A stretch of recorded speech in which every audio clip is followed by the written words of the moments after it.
지난 주일에 우리가 살펴본 것은 솔로몬의 사후에 왕국이 두 개로 이렇게 나누어지는 그런 과정을 보았습니다. 솔로몬은 이스라엘 왕국, 이스라엘 역사의 최고의 번성기를 누렸던 그런 왕입니다. 경제적으로나 군사적으로 전성기였죠. 그렇지만 그가 아들 르호보암에게 유산으로 넘겨준 것은 분열된 왕국, 나라가 분열되도록 그렇게 물려줬고 왕에 대한 개념 자체를 잘못 물려줬다 그랬습니다. 이스라엘 민족, 하나님의 백성 이스라엘 민족에 있어서 왕은 세상 사람들의 그 왕들과는 다르게 통치하고 군림하는 그런 왕이 아니라 섬기는 왕이었습니다. 하나님을 대신해서 그 백성을 섬기는 그런 왕이었는데 이 솔로몬은 군림하는 왕을 이렇게 르호보암에게 물려줬습니다. 하나님이 기뻐하시고 사랑하셨던 솔로몬의 가장 큰 자랑거리, 그 하나님의 마음을 구하는 그리고 성전을 짓고 그러면서 하나님께 모든 것들을 집중하던 그 지혜와 총명, 그거는 물려주지 않았습니다. 다 잃어버렸습니다, 스스로. 그래서 나라가 나뉘어졌다 하는 그런 것까지 우리가 봤고요. 오늘은 이제 그 중에 북왕국, 여로보암이 왕이 되어서 다스리기 시작한 북왕국의 처음에 초창기에 있었던 이 이야기를 살펴보면서 우리가 하나님의 사람으로 살아가는 것이 어떤 것인가, 어떻게 살아야 할 것인가 하는 그런 것을 우리가 한번 살펴보겠습니다. 여로보암은 에브라임 지파 사람입니다. 이 에브라임 지파는 항상 이스라엘 12지파 중에 자기가 장자 지파라는 그런 프라이드가 있습니다. 에브라임은 원래 요셉의 아들이죠. 요셉의 둘째 아들이었는데 요셉이 나중에 야곱으로부터 이제 자식들이 축복받기 위해서 애들을 데려갔을 때 야곱이 손을 어긋맞게서 이렇게 기도를 하면서 에브라임에게 우선권을 주는 그런 축복 기도를 합니다. 그래서 에브라임이 므낫세보다는 동생이지만 장자로 역할을 하는 거죠. 그뿐만 아니라 거기 보면 이 요셉의 두 아들을 나의 것을 하겠다 그랬습니다. 야곱의 아들로 삼는 것입니다. 그리고 그 다음에 나는 아들은 너 아들 해라. 그렇지만 이 두 아들은 내 아들이다. 잠깐 한번 찾아볼까요?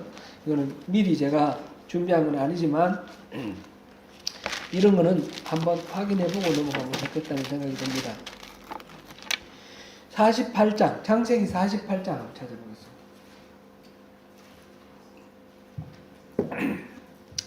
48장 5절 한번 읽어봅니다. 5절 6절 시작. 내가 애굽으로 와서 내게 이르기 전에 애굽에서 내가 낳은 두 아들 에브라임과 므낫세는 내 것이라.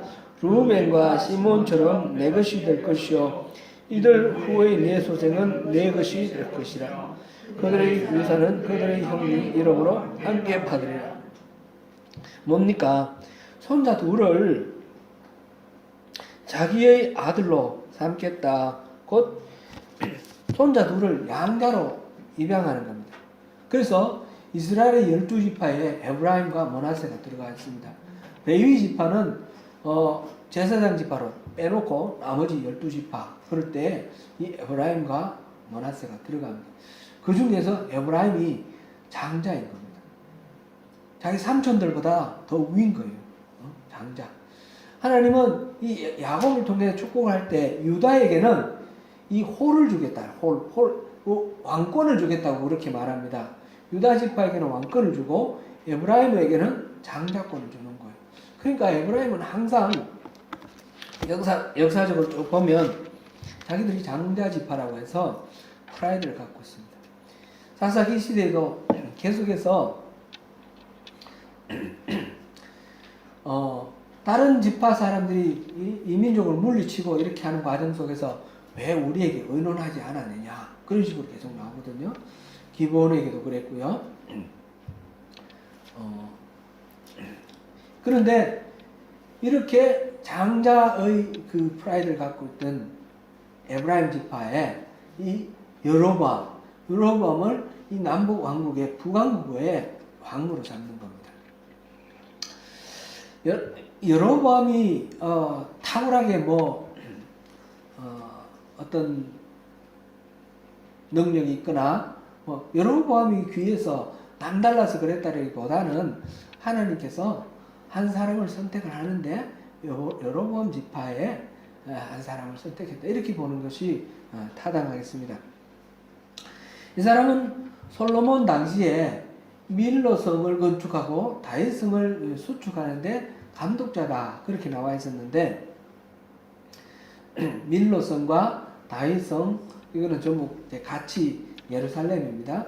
원래 이제 예루살렘 남쪽에 여부수족이 살던 그때 당시 성은 이 다윗성이라고 그러고요. 그 다음에 나중에 성전을 이렇게 지었던 산, 그 아르난의 타작마당, 거기가 성전산이 되죠. 성전산, 그게 시온성이 되고요. 그것과 중간에 떨어진 부분이 밀로성이에요. 그걸 합쳐가지고 전부 이제 솔로몬 시대에 큰 하나의 성으로 삼은 것이 예루살렘이 확장된 예루살렘, 그렇게 됩니다. 딴 데 있는 것이 아니고 예루살렘이 확장된 부분입니다. 나중에 이제 성경 공부 시간에 제가 이거를 그림을 가지고 이렇게 한번 보여드릴게요. 일단 그렇게 보고요. 이때 선지자 아이야가 여로보암을 찾아와서 자기 입은 옷을 12조각을 찢어가지고 10조각을 주는 이런 걸 통해서 여로보암에게 10지파를 주겠다 하는 것을, 하나님의 그 말씀을 행동을 통해서 이렇게 예언을 하죠. 예언하는 그런 내용이 있고요. 여로보암은 그래서 자기가 왕이 될 거라고 생각하고 있었어요. 그러다가 그 다음에 무슨 일이 있었는지는 모르겠는데 이걸 아마 노출시킨 것 같아요. 솔로몬이 그걸 알고 핍박을 하니까 도망을 갔습니다. 애굽 땅으로 도망을 피난을 가서 솔로몬이 죽을 때까지 여로보암은 애굽 땅에 있었다 그랬습니다. 솔로몬이 죽은 후에 자연스럽게 솔로몬의 맏아들 르호보암이 왕이 되었습니다. 왕이 되었는데 지금 나중에 북왕국이 되는 이스라엘의 북쪽 지역에 있었던 사람들이 솔로몬 왕을 만나자고 요청을 합니다. 이제 다윗이 통일하기 전에 나라가 두 쪽으로 나뉘어진 적이 있었죠. 7년 반 동안 다윗은 유다를 다스리고 사울 왕의 아들 이스보셋은 북쪽 지파를 다스리고 이렇게 했던, 이제 그때 이스라엘과 유다, 이게 다윗이 통일하고 솔로몬 시대 지나고 이게 얼마나 오래됐어요. 한 80년 지났습니다. 그런데도 그 의식은 그대로 있는 겁니다. 이거는 이스라엘은 12지파, 각 지파 연맹체라는 그런 의식이 남아있는 거예요. 지난주에도 제가 말씀을 드렸지만, 그런데 솔로몬은 중앙집권적으로 모든 걸 통치하면서 왕이 군림하는 그런 자리에 있었지만, 솔로몬이 죽고 난 뒤에 이 지파들은 우리는 각각 동등하다. 특별히 유다 지파가 더 우위가 있는 것이 다 동등하다. 그래서 왕을 불렀습니다. 불러가지고 두 가지 요구를 하죠. 하나는 세금을 낮춰달라. 하나는 노역을 줄여달라. 솔로몬 때 너무 힘들었다. 그런데 르호보암이 그것을 거절을 했죠. 그 말을 안 들어주고. 거절을 하니까 이 10지파가 따로 독립을 해서 나라를 세워버렸습니다. 그때 르호보암을 왕을 세우고 그렇게 세워서 그 나라 이름을 이스라엘이라고 합니다. 지금까지 다윗 왕, 솔로몬 전체 이 나라 이름이 뭐였어요? 이스라엘이었습니다. 그죠?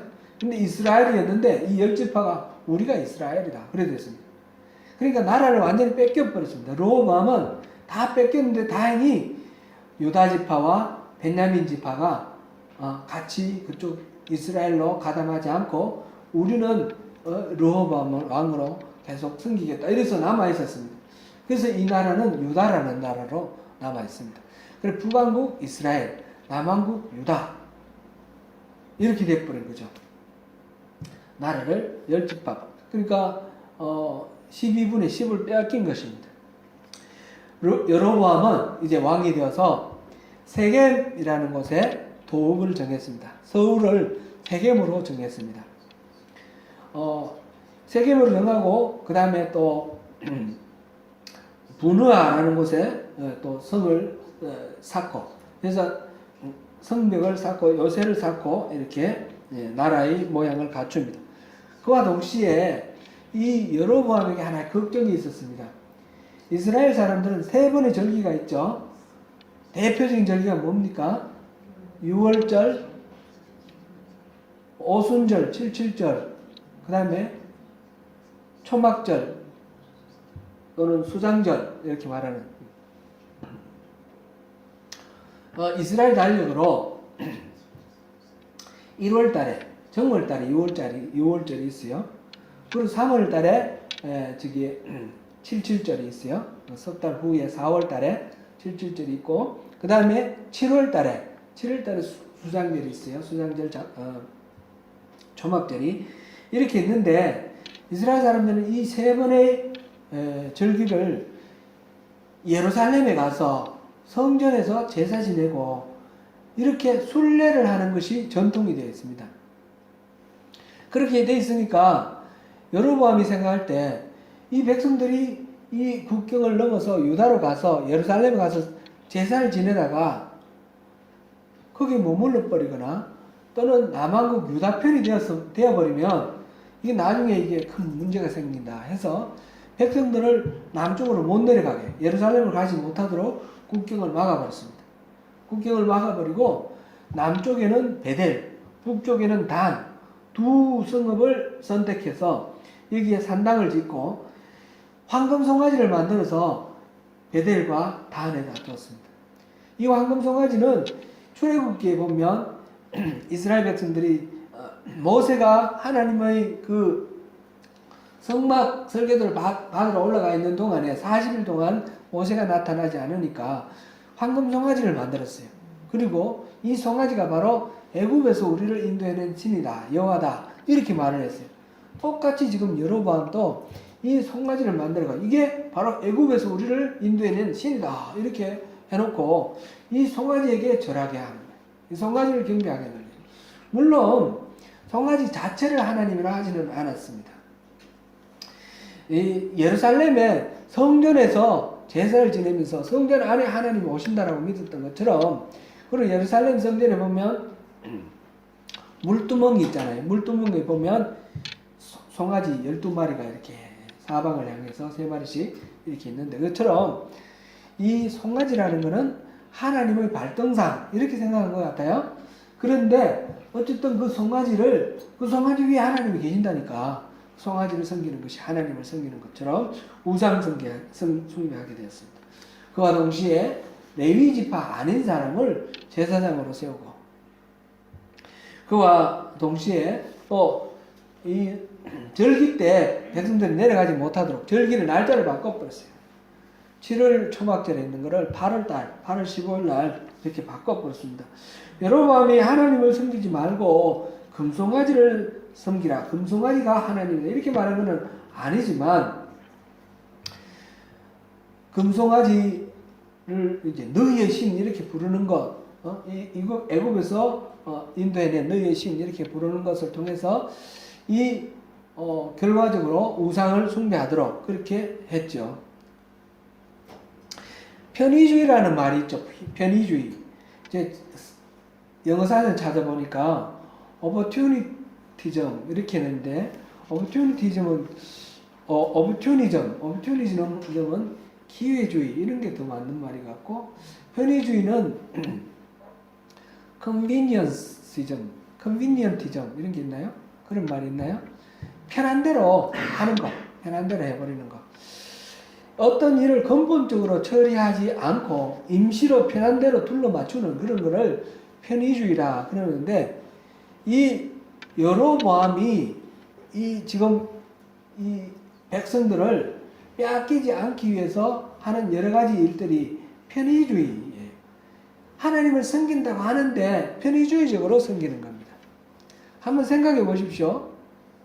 여로보암이 자기가 잘나서 나라를 세우고 백성들을 모았습니까? 완전히 하나님이 떼어준 거 아닙니까? 그죠?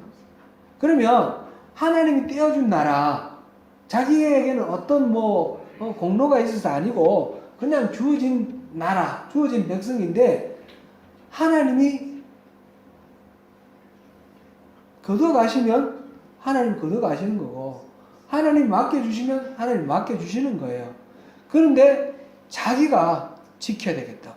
자기가 이 나라를 지켜야 되겠다고 하는 그 방법이 자기에게 그 나라를 주신 하나님의 방법과 반대되는 길을 하는 거예요.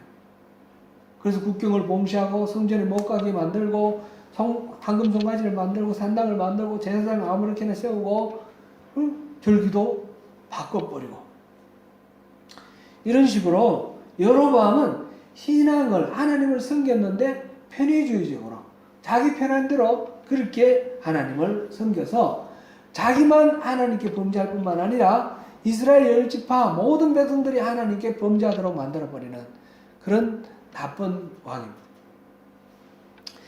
어느 날 하나님은 이 여로보암에 대해서 꾸짖기 위해서 유다 사람 한 사람을 베델로 보냈습니다. 그때 그 산당에서 제단에 향을 피우고 있는 이 여로보암에게 이 하나님의 하나님의 특사, 하나님 사람이 가서 그 제단에 선언을 합니다. 두 가지 예언을 하는데 그 부분은 2절, 3절 우리 같이 한번 읽어보겠습니다. 오늘 우리가 봤던 13장 2절, 3절 같이 한번 읽어보겠습니다. 시작. 하나님의 사람이 제단을 향하여 여호와의 말씀으로 외쳐 이르되 제단아 제단아 여호와께서 이와 같이 말씀하시기를 다윗의 집에 요시아라 이름하는 아들을 낳으리니 그가 내 위에 분향하는 산당 제사장을 내 위에서 제물로 바칠 것이요 또 사람의 뼈를 내 위에서 사르리라 하셨느니라 하고 그날에 그가 징조를 들어 이르되 이는 여호와께서 말씀하신 징조라 제단이 갈라지며 그 위에 있는 재가 쏟아지리라 하며 두 가지 예언인데 하나는 이 제단이 아주 나중에 인신제사를 드려가지고 아주 그 짐승을 잡아 하나님께 제물로 바치는 그 제단에 사람이 제물로 올려지고 사람이 뼈가 불태워진다는 것은 그 제단에 대한 모독인 거예요. 제단이 부끄러지는 거예요. 그래서 제단에 대한 말하자면 심판의 경고입니다. 이 제단에 나중에 요시아 300년 후에 왕이 되는 요시아 이름을 들면서 그래서 제사장을 인신제사를 할 거다.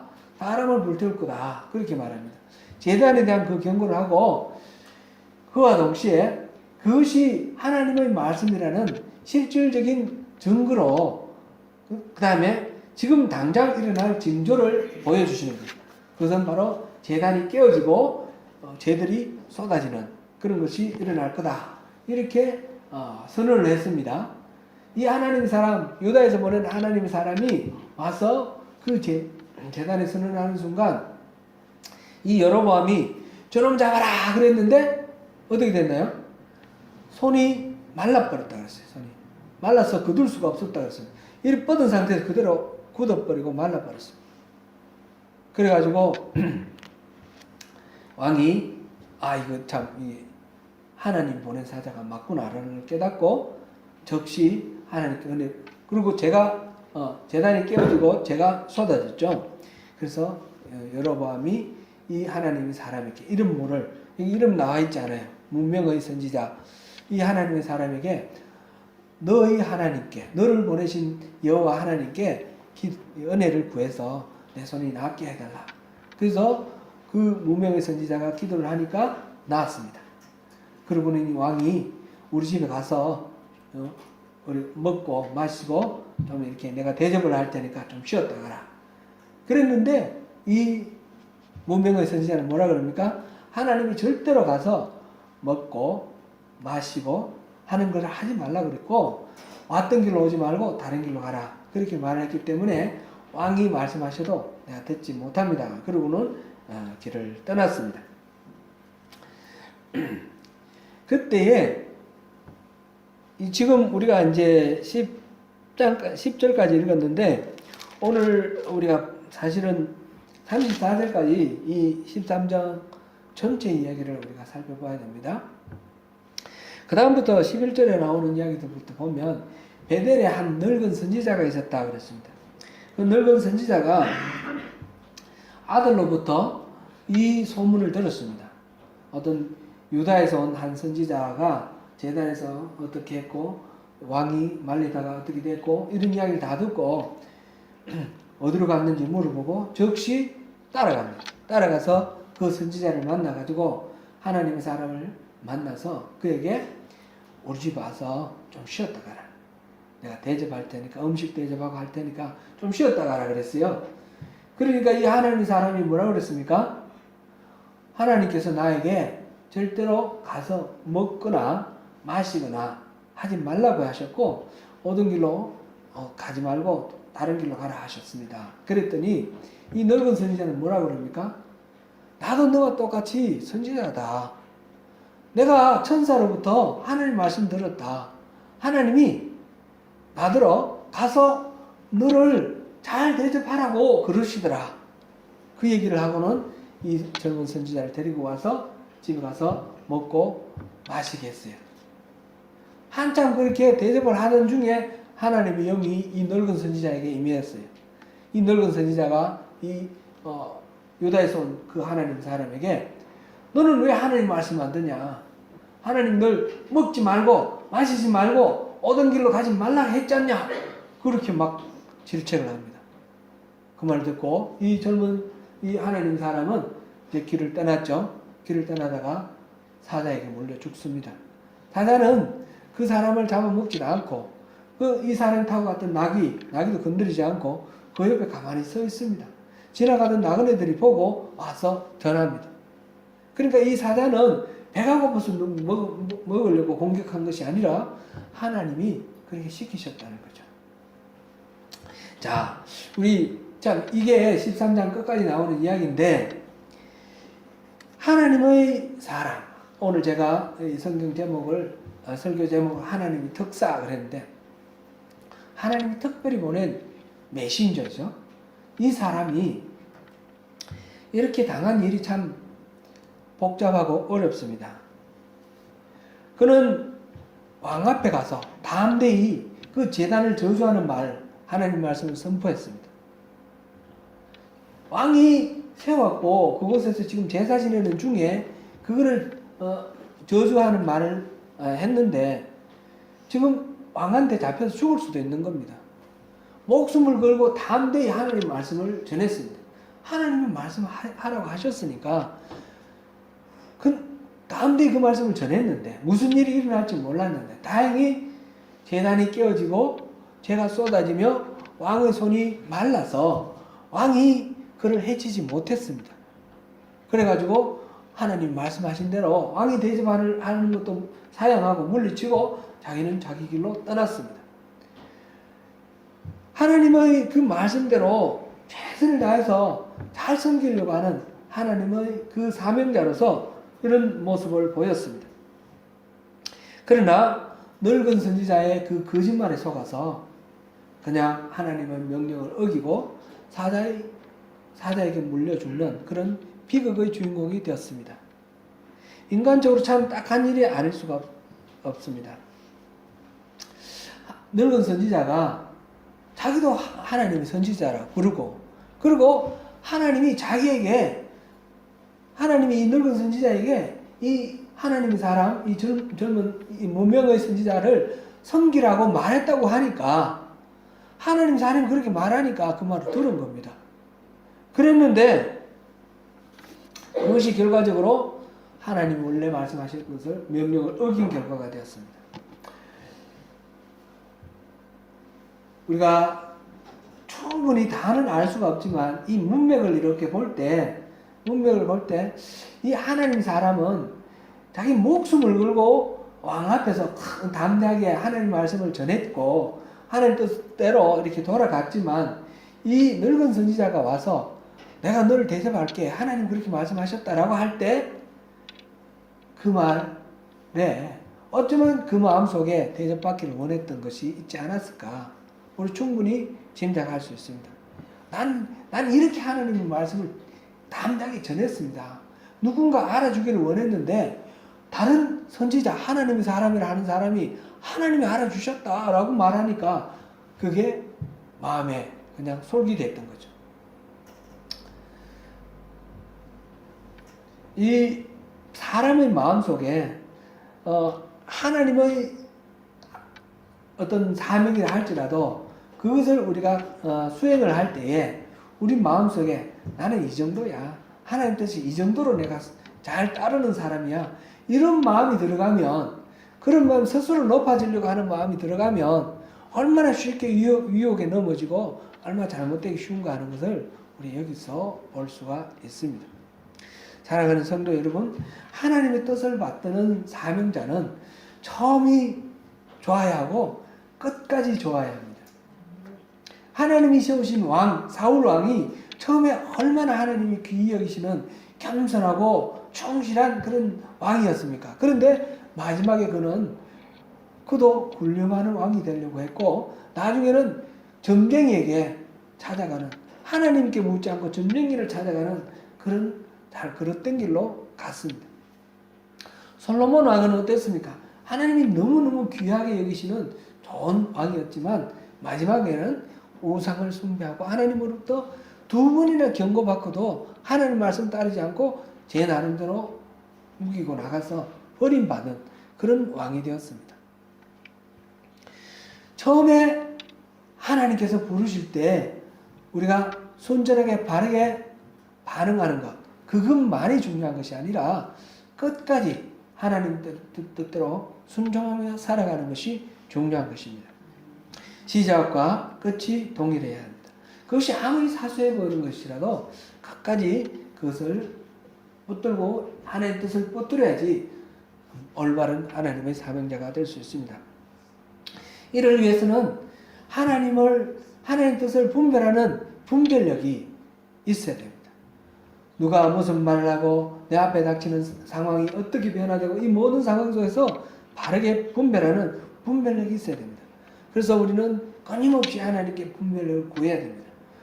분별력을 구하는 것은 계속해서 하나님의 은혜를 구하고 하나님께 붙어있는 그런 신앙, 포도나무 가지가 포도나무에 붙어있듯이 우리가 늘 하나님께 붙어있고 무슨 일이든 하나님께 물어보는, 이 젊은 선지자, 유다에서 온 하나님의 사자가 그 늙은 선지자의 권유를 들었을 때 하나님께 물어봐야 되는 겁니다.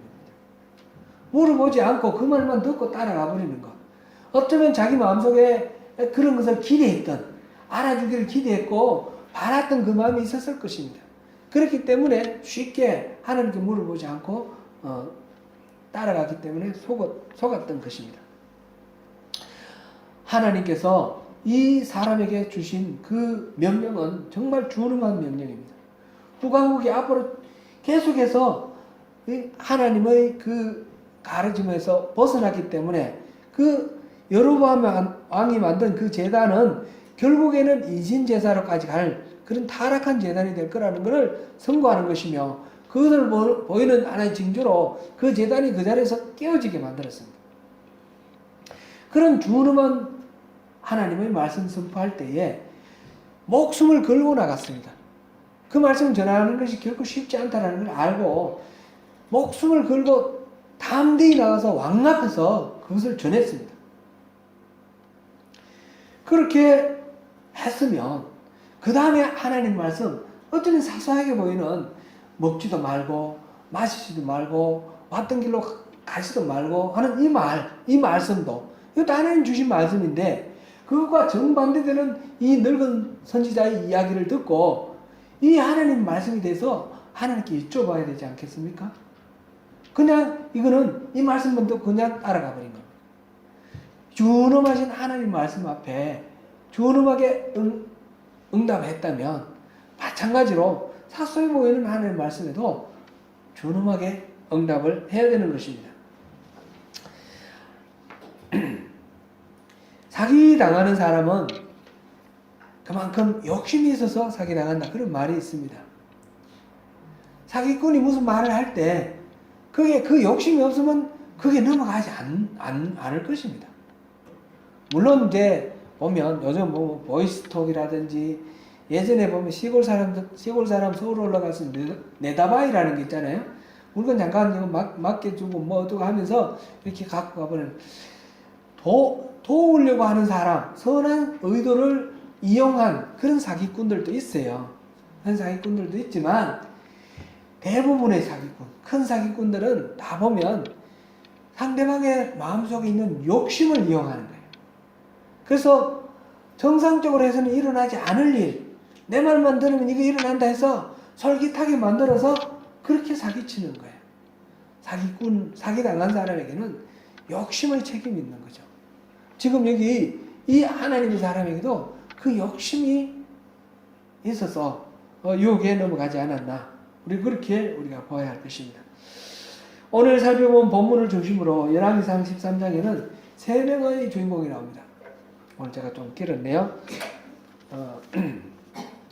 누굽니까? 여로보암, 또 이 젊은 유다에서 보낸 하나님의 사람, 그 다음에 베델에 있던 늙은 선지자. 이 3명에게는 공통점이 있습니다. 모두 다 하나님으로부터 쓰임받는 하나님의 택한 사람이었다는 것입니다. 여로보암은 하나님이 그를 선택해서 왕으로 삼았습니다. 10지파를 주어서 왕국을 만들게 했습니다.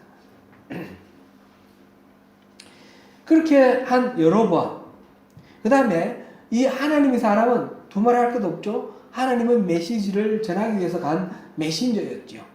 그 다음에 이 늙은 선지자도 아마 늙은 선지자가 나도 너와 같은 선지자라 이렇게 말하는 걸 보면 일평생 선지자로서 살았을 것입니다. 일평생 하나님의 말씀을 전하는 하나님의 메신저로 살았던 사람 같습니다. 이 세 사람 모두 다 하나님이 선택하고 하나님 주시는 사명을 감당했던 하나님의 사람이었습니다. 그런 공통점이 있는데 이 세 사람에게 똑같은 다른 공통점이 있습니다. 그것은 하나님의 뜻을 실천함에 있어서 자기중심적으로 자기 마음대로 그렇게 해석하고 실천했다는 것입니다. 여로보암은 그 하나님이 떼어주신 10지파 이스라엘을 통치함에 있어서 하나님의 방식이 아니고 자기 방식으로 국경을 봉쇄하고 금송아지를 짓고 베델과 단에 놓고 그 다음에 제사장도 레위지파 아닌 사람을 세우고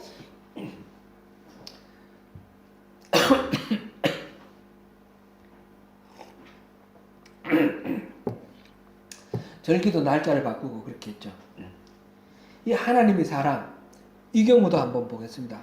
이름 모를 문명의 고전에 이 여로보암에 대해서 조금 더 봐야 되겠습니다. 그래서 지난주에 우리 역대기 열왕기 나누어서 이렇게 말씀도 조금 나눴었지만 북왕국에 이 여로보암을 포함해서 20명의 왕이 나오는데 이 20명의 왕이 평가를 받습니다. 이 왕들이 잘했다 못했다. 근데 그 평가의 기준이 뭐냐? 다 여로보암의 길, 여로보암의 죄라는 말이 들어갑니다. 그러니까 잘못된 길을 갔다는 거죠. 북왕국 20명은 다 나쁜 왕입니다. 다 잘못된 길을 갔습니다. 모두 다 여로보암의 길을 갔고 여로보암의 죄를 벗어나지 않았습니다.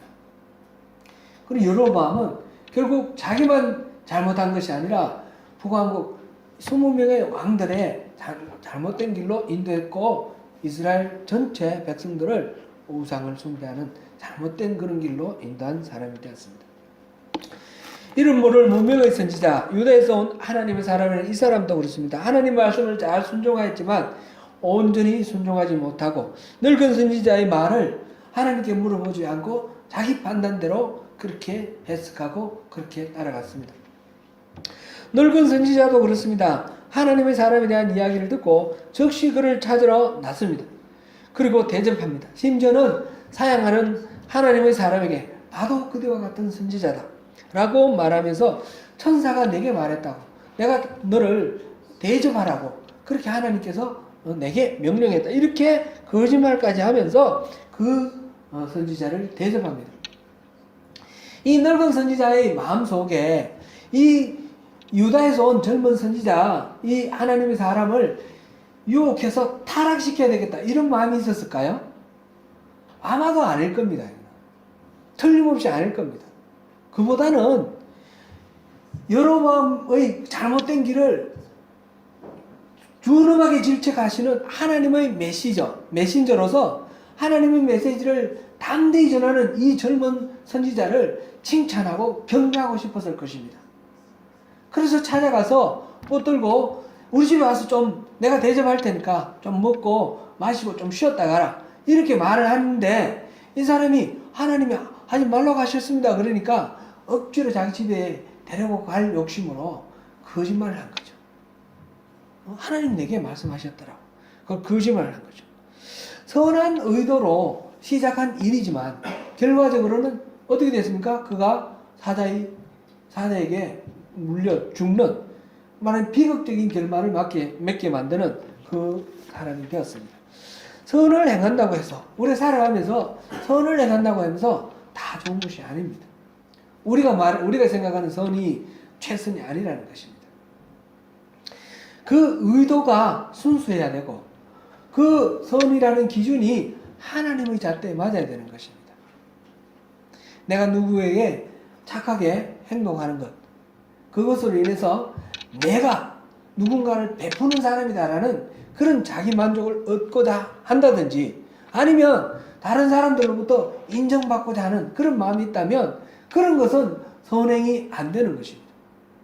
이 늙은 선지자는 그렇게 젊은 선지자를 대접함으로써 내가 저런 하나님의 사람을 알아주는 사람이다.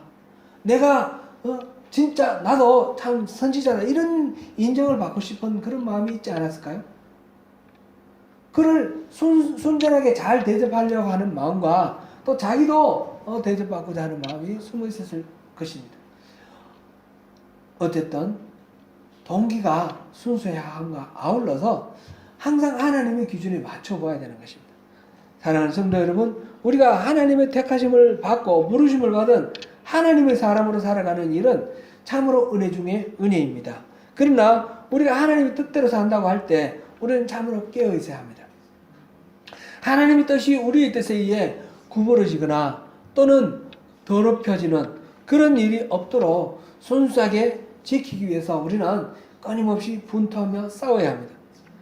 왕 앞에서도 흔들리지 않게 당당히 하나님의 뜻을 전하였지만 사자의 밥이 된 그 하나님의 특사, 그 유다에서 온 하나님의 사람, 그 사람의 일을 우리가 기억해야겠습니다.